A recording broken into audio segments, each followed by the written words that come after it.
मुश्किल थी संभलना ही पड़ा घर के वास्ते, फिर घर से निकलना ही पड़ा घर के वास्ते। नमस्कार, मैं हूं अभिषेक सहज अमर उजाला से। अब आप सोच रहे होंगे कि ये स्वयं श्रीवास्तव की पंक्तियां मैं क्यों गुनगुना रहा हूं। दरअसल बात यह है कि आज उत्तर प्रदेश साहित्य सभा का दूसरा दिन है अधिवेशन का लखनऊ में, और मेरे साथ मौजूद हैं युवा दिलों की धड़कन, उन्नाव जैसी साहित्य उर्वरा धरती से निकला हुआ एक ऐसा गीतकार जो आज पूरे देश में छाया हुआ है, स्वयं श्रीवास्तव। आप देख सकते हैं मेरे साथ स्वयं जी हैं, और स्वयं जी आज अमर उजाला के इस खास कार्यक्रम में हमारे मेहमान भी हैं। संक्षिप्त वार्ता के लिए हम उनके साथ उपस्थित हुए हैं।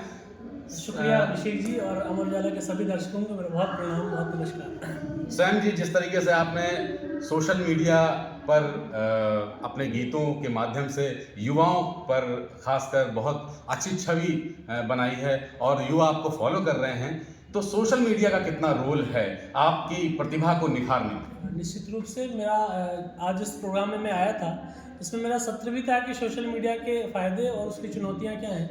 तो सोशल मीडिया का बहुत बड़ा योगदान है, लेकिन मैं समझता हूँ कि मूल तत्व तो आपका कविता ही है, और इसके बाद जो सारे माध्यम आते हैं, सोशल मीडिया है, उसके तमाम प्लेटफॉर्म है, तो वो टूल के रूप में काम करते हैं। तो मुझे लगता है कि जो नए लोग मुझे फॉलो करते हैं या जो इसी क्षेत्र में काम करना चाहते हैं, उन्हें ये बात हमेशा याद रखनी चाहिए कि सोशल मीडिया एक टूल के रूप में आपका सहायक हो सकता है, लेकिन वो प्रोडक्ट नहीं है। प्रोडक्ट आपकी कविता ही है, तो आपको उस पर ध्यान, सबसे पहला ध्यान जो है आपको उसी पर केंद्रित करना पड़ेगा।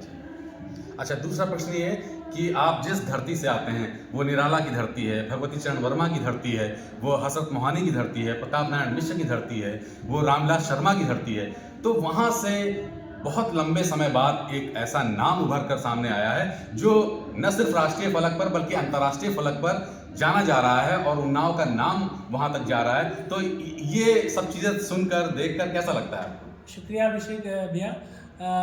जैसे आपने कहा है कि उन्नाव साहित्यकारों की धरती है, कवियों की धरती है, समालोचकों की धरती की है, उपन्यासकारों की धरती है, और इन दिनों आप करें कि लंबे गैप के बाद में मेरा नाम जो है थोड़ा देश में परिचित हुआ। लेकिन मैं इस बात से तो सहमत हूँ, क्योंकि देश का बहुत बड़ा प्रेम मिला, बहुत स्नेह मिल रहा है, सबका आशीर्वाद मिल रहा है। लेकिन ऐसा नहीं है कि उन्नाव में इन दिनों अच्छे लोग काम नहीं कर रहे हैं या बीच में कोई गैप रहा है। ये ठीक है कि उनका अपना तरीका था, वो अपना स्वतंत्रता सुखाया लिख रहे थे और लिख पढ़ रहे थे, लगातार अच्छा कर रहे थे।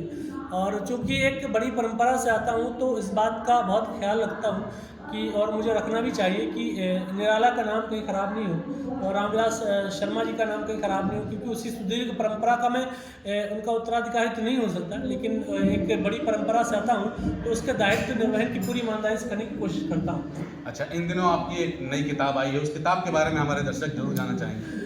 बहुत दिनों से लोग मुझसे पूछते थे कि भैया मैं आपको सुनता हूँ, बहुत सारे लोग कहते थे, लेकिन वो कहते थे कि हम आपको पढ़ना चाहते हैं, रिटन फॉर्म में पढ़ना चाहते हैं। तो उसी के लिए फिर एक किताब अभी हम लाए हैं पिछले महीने, घर के वास्ते टाइटल से, और अनबाउंड स्क्रिप्ट से वो किताब आई थी, और आप सबका प्रेम से था कि वो 17 दिन में पहला उसका संस्करण पूरा बिक गया। अभी दूसरा संस्करण फिर से आया है। तो अगर आप मुझे कविताओं को पसंद करते हैं, मुझे पढ़ना चाहते हैं, मेरी कुछ उन कविताओं तक पहुँचना चाहते हैं जो सोशल मीडिया के दौर में आपके वीडियो के माध्यम से नहीं पहुँची हैं, तो वो सारी कविताएं आपको किताब में मिल जाएंगी। किताब आप ऑर्डर कर सकते हैं, और मुझे प्रेम स्नेह भी आप भेज सकते हैं किताब के जो उसमें है, तो मुझे बहुत अच्छा लगेगा। अच्छा, आपको देखकर बहुत सारे लोग फॉलो कर रहे हैं, बहुत सारे लोग लिखना शुरू कर दिए हैं आपको देख कर, तो नए लोगों के लिए, नए जो गज़लकार हैं और कवि हैं, उनके लिए आपका क्या संदेश है? वो क्या करें? पढ़ें पहले, या आपको सुने, या आप जैसे लोगों को सुने? मुझे नहीं सुने, क्योंकि मैं तो बहुत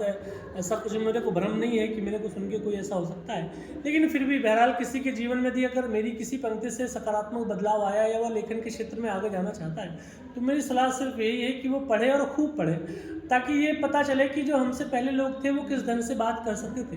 क्योंकि कविता जो है वो रिसर्च है, कविता सर्च नहीं है। कविता एक विषय पे 10 बातें कह दी गई हैं, आपने 11वें ढंग से बात कह दी या 11वीं बात कह दी, तो वो कविता हो गई है। तो नए लोगों को यही सलाह है कि वो खूब सारा लिखे, खूब पढ़े, और अपने लेखन में ईमानदार रहने की कोशिश करें, कुछ नया करने की कोशिश करें। बहुत बहुत शुक्रिया आपका स्वयं श्रीवास्तव जी। तो ये थे स्वयं श्रीवास्तव जी।